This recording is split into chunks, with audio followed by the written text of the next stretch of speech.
Hello, you're welcome to another clip on my resume of failures.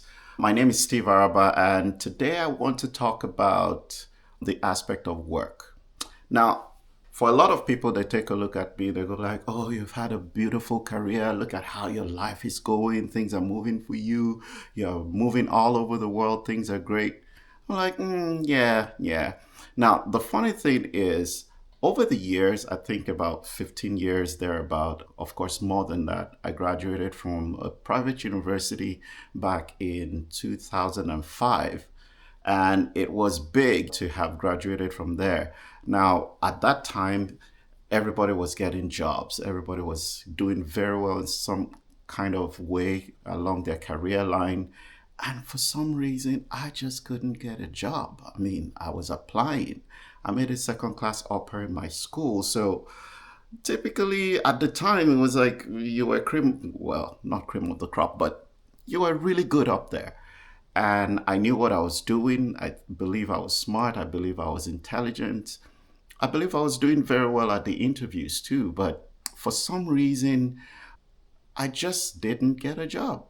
And of course, by the time I got a job, I got one from a place where I had done my internship some years earlier. And so, because of that, they were like, oh, you know what? Since you haven't gotten a job, the economy is bad, let's help you. And then I got that job. I was earning about 10,000 naira per month when my mates were earning about at least 150,000 naira per month. I'm like, I can't even tell my salary out there. I'll meet with my friends. Everybody's talking about to buy a car. They're about to buy new suits because a lot of them were working in banks, and I was working at a small scale IT company then. But for some reason, it just didn't work out. And 2 years after I started work at that place, I kind of started a business, an online business. I was doing web services for people. And at some point, I resigned the job and I realized that I kept trying to get another job. I kept trying and kept trying. And I just never got a job. Now, of course, the small business that I'd started, the web services business, was earning a little bit of token here and there. And life was, I mean, I couldn't get married on that kind of income. But I kept trying, I kept working on it. How can I ensure that I can earn more while I'm still looking for a job? I tried many businesses over the time. And what I realized over time was while I was praying and fasting and working on getting another job, what God was actually building in me was the ability to be an entrepreneur. Now, was I successful as being an entrepreneur, pioneer entrepreneur? That didn't quite work out well, but it helped me discover the fact that I could help other people's businesses grow. I could look straight in their businesses and know what is wrong, and I could prefer solutions, and it was working. And so I became a consultant for a lot of startups and small scale businesses. In some cases, some of them did really, really well, making a lot of money. And I started earning from some of those things. By the time I moved out of Nigeria and got to Canada, I worked with the government here. I also worked with different universities. I worked with some nonprofits. And everybody goes like, oh, your life has always been good. Now, what makes me relevant to all of these places?